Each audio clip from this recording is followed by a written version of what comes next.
আসসালামু আলাইকুম।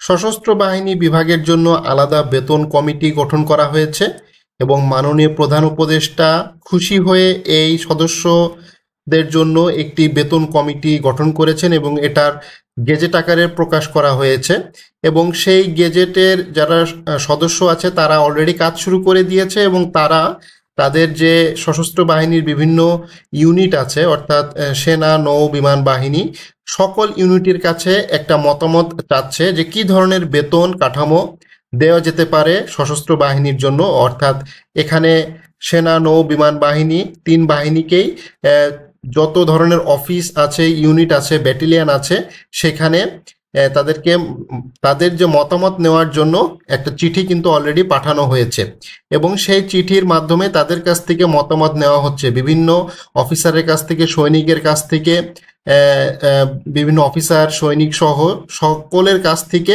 একটা মতামত নেওয়া হচ্ছে। সেই মতামতটা কিছুদিনের ভেতরেই দিতে হবে, অর্থাৎ আগস্ট মাসের ভেতরেই এই মতামতটা এই বেতন কমিটির কাছে প্রদান করতে হবে। তো কিছু কিছু মতামত এসেছে, কি ধরনের মতামত এসেছে সেই মতামতগুলো নিয়ে একটি ভিডিও আপনাদের সামনে তৈরি করতেছি। তো আমরা এই মতামতগুলো একটু দেখি। তো এখানে সশস্ত্র বাহিনী বেতন কমিটি 2025-এর প্রস্তাবনা, তারা একটা প্রস্তাবনা দিয়েছে। এইটাই যে অ্যাকচুয়ালি ঠিক হবে বিষয়টা এমন না, এটা সকল ইউনিটের কাছ থেকেই এই প্রস্তাবনাটা নেওয়া হবে। যেমন আপনারা দেখতে পারতেছেন অফিসারের ক্ষেত্রে ব্রিগেডিয়ার জেনারেল বর্তমানে সে 3য় গ্রেডে আছে, প্রস্তাবিত সে 1ম গ্রেডে চলে যাবে। বর্তমানে সে 63,570 টাকা তার বেসিক হচ্ছে, তো এখানে প্রস্তাবিত হবে 1,20,000 টাকা। কর্নেলের ক্ষেত্রে বর্তমানে সে 3য় গ্রেডে আছে, সে প্রস্তাবিত চলে যাবে 2য় গ্রেডে। 61,000 টাকা তার বর্তমান প্রারম্ভিক মূল বেতন অর্থাৎ বেসিক, এখানে 1,12,000 টাকা সে চলে যাবে। লেফটেন্যান্ট কর্নেল অফিসারের ক্ষেত্রে এখানে বর্তমানে সে 4র্থ গ্রেডে আছে, সে 3য় গ্রেডে চলে যাবে। বর্তমানে সে 50,000 টাকা বেসিক পাচ্ছে এবং 98,500।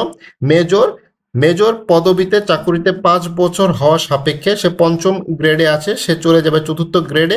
85,000 টাকা তার প্রস্তাবিত স্কেল করা হয়েছে। মেজর, নতুন মেজরের ক্ষেত্রে কিছু ভাগ আছে আপনারা জানেন, কিছু আছে নতুন মেজর হিসেবে তারা পদোন্নতি পেয়ে থাকেন এবং কিছু আছে পুরাতন মেজর।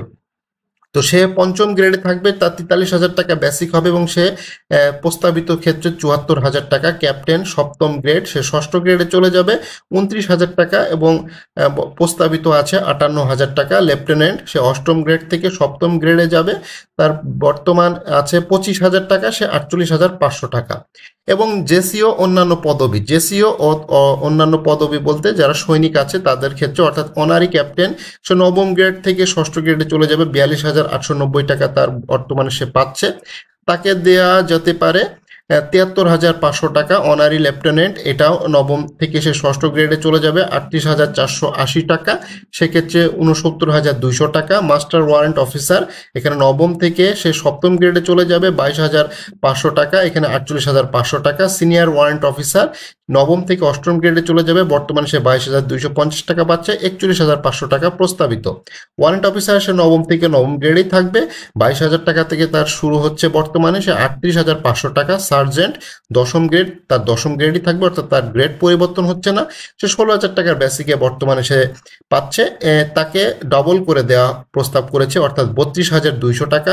কর্পোরাল সে 13তম গ্রেড থেকে 11তম গ্রেডে যাবে, তার বর্তমান বেসিক হচ্ছে 11,000। তার প্রস্তাবিত আছে 28,300 টাকা। ল্যান্স কর্পোরাল এখানে 14তম গ্রেড, সে 12তম গ্রেডে চলে যাবে, অর্থাৎ সে এখন বেতন পাচ্ছে 10,200 টাকা বেসিকে, সে 24,000 টাকা বেসিকে চলে যাবে। সৈনিক সে 17তম গ্রেডে আছে, সে 13তম গ্রেডে চলে যাবে, সে 9,000 টাকার একটা বেসিক পাচ্ছে এবং সে সরাসরি 21,000 টাকার বেসিক পাবে প্রস্তাবিত।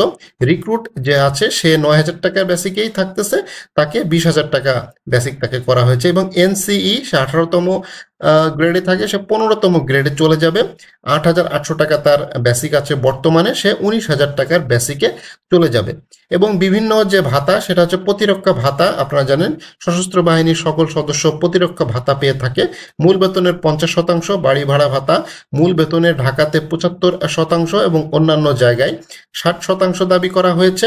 শিক্ষা ভাতা 2 সন্তানের জন্য 6,000 টাকা। বৈশাখী ভাতা মূল বেতনের 50% উৎসব ভাতা, মূল বেতনের 200% দাবি করা হয়েছে। এটা সশস্ত্র বাহিনী কমিটির প্রস্তাবনা দেওয়া হয়েছে, একটা প্রস্তাবনা এসেছে এবং আরও একটি ইউনিট থেকে প্রস্তাবনাটা এসেছে, যেমন বেতন কাঠামো। এখানে অফিসারদের কথা বলা হয়নি, শুধুমাত্র সৈনিক এবং honorary captain, master warrant officer, lance corporal, corporal sergeant তাদের জন্য। তো এখানেও তাদের দেখেন 65,000 থেকে 70,000, অনারি লেফটেন্যান্ট 50 থেকে 60, মাস্টার ওয়ারেন্ট অফিসার 45 থেকে 55, সিনিয়র ওয়ারেন্ট অফিসার এখানে 40 থেকে 50,000, ওয়ারেন্ট অফিসার 35 থেকে 45, সার্জেন্টের ক্ষেত্রে 30 থেকে 40, কর্পোরাল ক্ষেত্রে 25 থেকে 35, ল্যান্স কর্পোরাল থেকে 22 থেকে 30, সৈনিকদের ক্ষেত্রে 20 থেকে 28,000 টাকা, এনসি যারা আছে তারা 18 থেকে 24,000 এবং রিক্রুট যারা আছে 15 থেকে 18,000 টাকা প্রস্তাব তারা করেছে।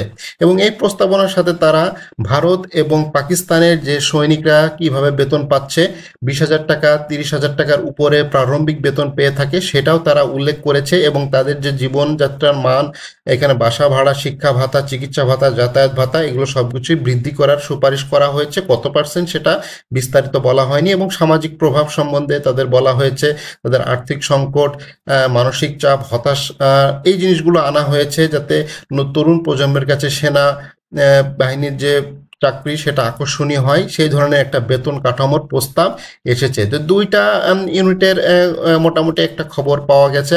সকল ইউনিটই এই ধরনের একটা প্রস্তাব হয়তো দিবে। একটা এই ধরনের প্রস্তাবটা মূলত যে প্রস্তাবটা যাবে সেটা হচ্ছে এইখানে যাবে, অর্থাৎ সশস্ত্র বাহিনী বিভাগের যে এই যে কমিটির কাছে, যেখানে lieutenant general Faizur Rahman QMG Bangladesh সেনাবাহিনী, তার সভাপতিত্বে যে কমিটি গঠন করা হয়েছে, সেই কমিটির কাছে এই যে বিভিন্ন ইউনিট থেকে যে প্রস্তাবিত যে বেতন কাঠামো আসতেছে সেইগুলো যাবে। তারা যাচাই বাছাই করে একটা সিঙ্গেল প্রস্তাবটা তারা কিন্তু বেছে নিবে। অর্থাৎ তারা কিন্তু সবগুলো বেছে নেবে, বিষয়টা এমন না, একটা সিঙ্গেল প্রস্তাব তারা বেছে নিবে। সেই প্রস্তাবটা মূলত জাতীয় বেতন কমিশন 2025 সেখানে পেশ করবে, যাতে বাইরের সামরিক এবং অসামরিক এবং যারা সিভিলিয়ান যারা আছে তাদের বেতনের সাথে সামঞ্জস্য রেখে সেই বিষয়টা যাতে একটা সুন্দর এবং ভালো একটা বেতন সকলের জন্য চাহিদা মোতাবেক দিতে পারে সরকার, সেটার জন্য কাজ করতেছে। এবং এটা 31 অক্টোবর 2025-এর মধ্যে এই কাজ সম্পন্ন করতে হবে। বিভিন্ন ইউনিট কিন্তু অলরেডি এই ধরনের প্রস্তাব তৈরি করতেছে। তারা খুব শিগগিরই এই কমিটির কাছে এই প্রস্তাবগুলো রাখবে। তো আশা করি খুব শিগগিরই বাংলাদেশ সশস্ত্র বাহিনী এবং বিশেষ করে সেনাবাহিনীর জন্য খুব একটা ভালো সুসংবাদ আসতে চলেছে। তাদের বেতন ভাতা বৃদ্ধি হবে, এটা খুবই ভালো কথা। এবং বাইরের যারা চাকরি করতেছে, অর্থাৎ সরকারি কর্মকর্তা কর্মচারীর জন্য একটা ভালো সুখবর আসতে চলেছে জাতীয় বেতন কমিশনের পক্ষ থেকে। ভিডিওটা ভালো লাগলে অবশ্যই লাইক করবেন, চ্যানেলে যারা নতুন আছেন অবশ্যই চ্যানেলটি সাবস্ক্রাইব করে রাখবেন।